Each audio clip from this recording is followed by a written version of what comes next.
కర్నూలు జిల్లాలో Lions Club of Kurnool Fort నూతన కార్యవర్గాన్ని ఎన్నుకున్నారు. ఈ కార్యక్రమంలో లయన్స్ క్లబ్ 2వ వైస్ గవర్నర్ రవికృష్ణ, నూతన అధ్యక్షుడు రాజకుమార్, కార్యవర్గ సభ్యులు పాల్గొన్నారు. సందర్భంగా అనాథ పిల్లల ఆశ్రమానికి నిత్యావసర వస్తువులు అందజేశారు.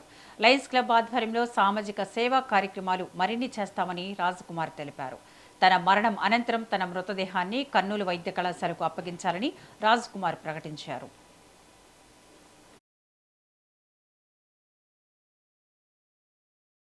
Lion PV Rajkumar, Lions Club of Kurnool port member. నేను గత 5 సంవత్సరాలుగా నేను ఈ క్లబ్లో మెంబర్గా కొనసాగుతున్నాను.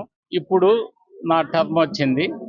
నన్ను ఈ సంవత్సరం 2026-27 సంవత్సరానికి నన్ను లయన్స్ క్లబ్ ఆఫ్ కర్నూలు పోర్టుకి ప్రెసిడెంట్గా లయన్స్ క్లబ్ మెంబర్స్ అందరూ నన్ను ఎన్నుకోవడం జరిగింది. ఇది నాకు చాలా సంతోషకరమైన విషయంగా నేను భావిస్తున్నాను. ఈ బాధ్యత నా మీద పెట్టినందుకు నేను ఇది భారంగా అనుకోకుండా బాధ్యతగా తీసుకుంటూ నా బాధ్యతల్ని సక్రమంగా నెరవేరుస్తానని ఈ సభాముఖంగా తెలియజేస్తున్నాను.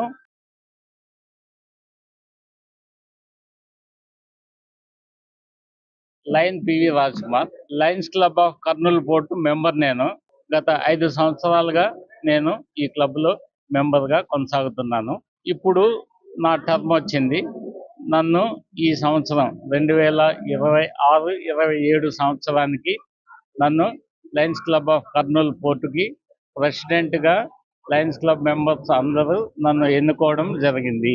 ఇది నాకు చాలా సంతోషకరమైన విషయంగా నేను భావిస్తున్నాను. ఈ బాధ్యత నా మీద పెట్టినందుకు నేను ఇది భారంగా అనుకో